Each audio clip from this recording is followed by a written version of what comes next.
నమస్తే మిత్రులారా, ఎవరైతే టెట్కు ప్రిపేర్ అవుతున్నటువంటి ఆస్పిరెంట్స్ ఉన్నారో, డిఎస్సికి ప్రిపేర్ అవుతున్నటువంటి ఆస్పిరెంట్స్ ఉన్నారో, టీజీటీ, పీజీటీ, జేఎల్, డిఎల్కు ఏ కాంపిటేటివ్ ఎగ్జామ్కు ప్రిపేర్ అవుతున్నా సరే ఇంగ్లీష్ మెథడాలజీ అనేటువంటిది చాలా చాలా important.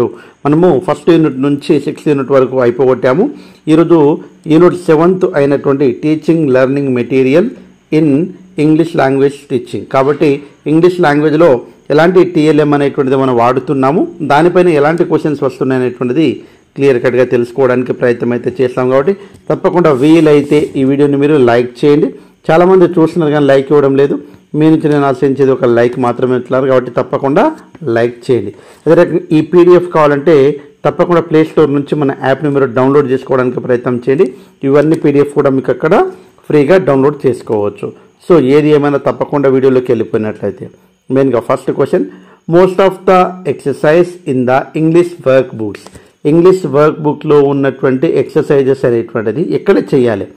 Non English medium schools, okay, English medium కానటువంటి స్కూల్లో ఇంగ్లీష్ వర్క్ బుక్ అనేటువంటి ఎక్సర్సైజెస్ ఉన్నాయి కదా, అవి ఎక్కడ చేసుకోవాలి? Can be done at home or at school. School వద్ద చేసుకోవాలా లేకుంటే ఇంటి దగ్గర చేసుకోవాలా? Can be done by people at home, విద్యార్థులు ఇంటి దగ్గర చేసుకొని రావాలి. Can be done at the school, school దగ్గర చేసుకొని రావాలి. Can be done by the people at home after they are fourth one, can be done by the peoples at home after they are prepared. Fourth one, can be done by the peoples at home, ఇంటి దగ్గర విద్యార్థులు చేయాలి, after they are prepared by the teachers in the class room. కాబట్టి తర్వాత teachers చేత class రూమ్లోకి చేయాలి. అంటే ఇక్కడ అర్థమైంది అంటే విద్యార్థులు ఇంటి దగ్గర చేయాలి, టీచర్స్ దగ్గర వచ్చి క్లాస్ రూమ్లో చేయాలనేటువంటి చెప్తుండ్రు. కాబట్టి fourth one is the correct answer అవుతుంది. అంటే మోస్ట్ ఆఫ్ ద ఎక్సర్సైజెస్ అనేటువంటిది ఫస్ట్ మనము ఇంటి దగ్గర చేసి తర్వాత మనం క్లాస్ రూమ్లో వచ్చి చేయాలనేటువంటిది చెప్తూ ఉన్నారు. కాబట్టి ఇక్కడ ఇచ్చినటువంటి ఫస్ట్ ఆప్షన్లో మనకు ఓన్లీ ఇంటి దగ్గరనా లేదా స్కూల్ దగ్గరనా అన్నాడు. సెకండ్ది ఇంటి దగ్గర అన్నాడు, థర్డ్ది స్కూల్ దగ్గర అన్నాడు, ఫోర్త్ది ఏమన్నాడు ఇంటి దగ్గర చేయాలి, క్లాస్ రూమ్లో దానికి సంబంధించింది ప్రిపేర్ అనేటువంటిది అక్కడ పోయి ఇది చేస్తాం. కాబట్టి here the fourth one is the correct answer అవుతుంది. సెకండ్ క్వశ్చన్ చూసినట్లయితే, the English work book for class 9th meant for non English medium schools prescribes this dictionary for use by peoples. కాబట్టి A యొక్క డిక్షనరీని వాడాలి? చాలామంది Oxford advanced dictionary అంటారు, కాదండి, mention చేశారు Longman active study dictionary అనేటువంటిది use చేయాలి. Very very important. ఇది చాలామంది తప్పు చేయడానికి అవకాశం ఉన్నటువంటిది. కాబట్టి we have to use Longman active study dictionary అనేటువంటిది వాడాలండి. నెక్స్ట్ థర్డ్ వన్ చూసినట్లయితే, which of the following can use as authentic material. Authentic material అంటే వెరీ వెరీ ఇంపార్టెంట్ అండి. అథెంటిక్ మెటీరియల్లో ఇక్కడ ads in news paper, soap, covers, biscuit and cartoons, ఇవి మెయిన్గా అథెంటిక్ మెటీరియల్ అండి. వీటిని అథెంటిక్ మెటీరియల్ అనేటువంటిది అడుగుతారు. చాలా సందర్భాల్లో టెట్లో, డిఎస్సిలో, వివిధ ఎగ్జామ్లో అడిగినటువంటి బిట్. కాబట్టి యాడ్స్, న్యూస్ పేపర్లో యాడ్ రావడము, సోప్ కవర్స్, సోప్ అంటే సబ్బు పైన ఉన్నటువంటి ఆ కవరు, బిస్కెట్, కార్టూన్స్ కాబట్టి బిస్కెట్ పైన ఉన్నటువంటి ఆ cartoons.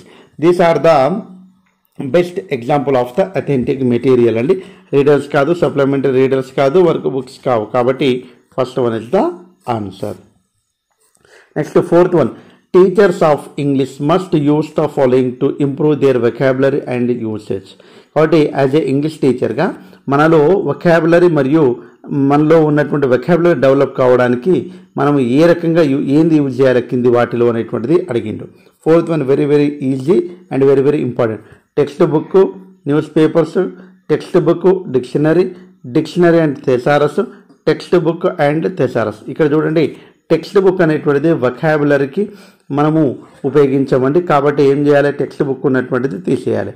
Text book, okay, dictionary and thesaurus, okay, ఈ రెండు కూడా ఒక టీచర్కు వొకాబులరీ, అదేవిధంగా దానికి యూసేజ్ అనేటువంటిది ఏ రకంగా వాడుతాం అనేటువంటిది మనం ఇక్కడ ఎందుకు టెక్స్ట్ బుక్ అనేటువంటిది తీసేయాలంటే, టెక్స్ట్ బుక్లో ఏదైనా పదం ఉందనుకోండి, దాని యూసేజ్ అనేటువంటిది అక్కడ ఉండదు. కాబట్టి యూసేజ్ అనేటువంటిది ఉండదు. కాబట్టి టెక్స్ట్ బుక్ అనేటువంటిది కానటువంటిది ఏదైతే ఉందో అది మనకు ఆన్సర్ అవుతుంది. Fourth one, third one is the correct answer అవుతుంది.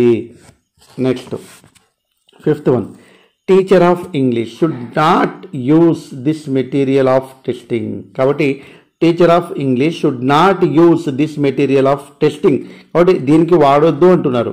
లిజనింగ్ ప్యాసేజెస్, రీడింగ్ ప్యాసేజెస్ వాడొచ్చు, లిజనింగ్ కోసం పోయమ్స్ వాడొచ్చు, సప్లిమెంటరీ రీడింగ్ ప్యాసేజెస్ వాడొచ్చు. కాబట్టి లిజనింగ్ ప్యాసేజెస్ అనేటువంటిది వాడరాదు. కాబట్టి ఇక్కడ first one is the correct answer అవుతుంది. Next 6th one, which of the following is the most useful teaching aid in teaching English. అంటే ఇక్కడ is the most useful teaching aid in teaching English ఏది అంటుండు. కాబట్టి word sentences కార్డ్సా, black బోర్డా, the television సెట్టా, flash కార్డ్సా. Flash cards అన్ని చోట్ల మనకు ఉపయోగించలేము, టెలివిజన్ అన్ని విధాలుగా మనకు ఉపయోగపడలేదు.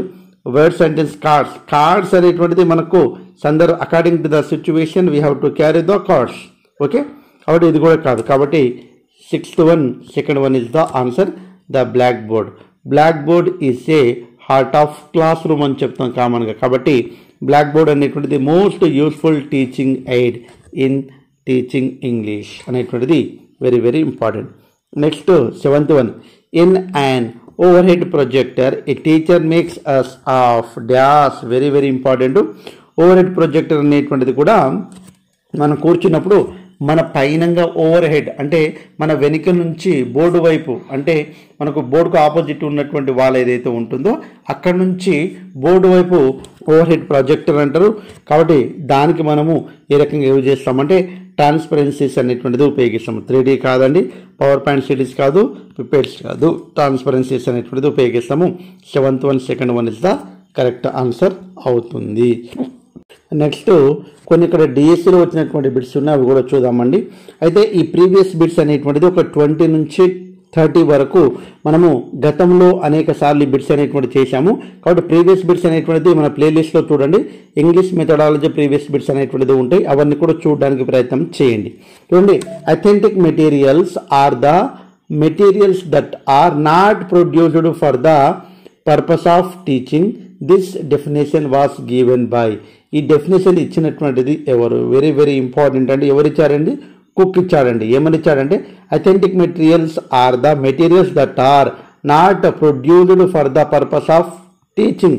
అంటే టీచింగ్ కొరకే వాటిని ఉపయోగించేటువంటి కాదు, అవి పర్పస్ అనేటువంటిది కాదు, అవి ఓన్లీ దాని ఆధారంగా చేసుకొని అథెంటిక్ అనేటువంటిది చెప్పడానికి ప్రూఫ్ అన్నట్టు.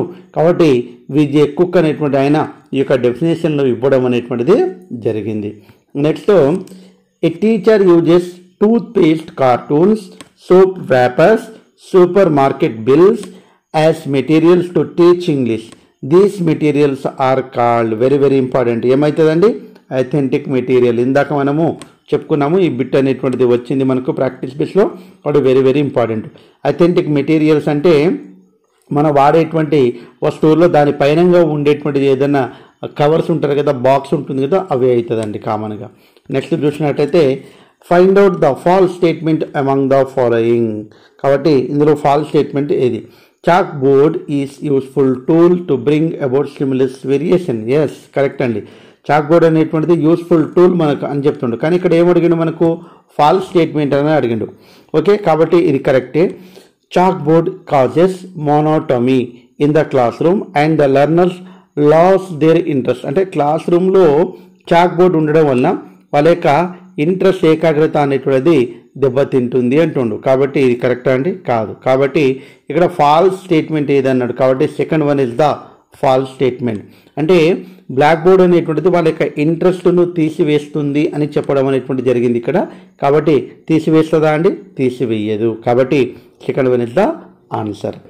నెక్స్ట్ 3rd one చూసినట్టయితే the expanded form of CD RAM. Okay, CD compact disc. ఇది సిడి అంటే compact disc, read only memory, read only memory. కాబట్టి ఇక్కడ మనకు first one is the answer అవుతుంది.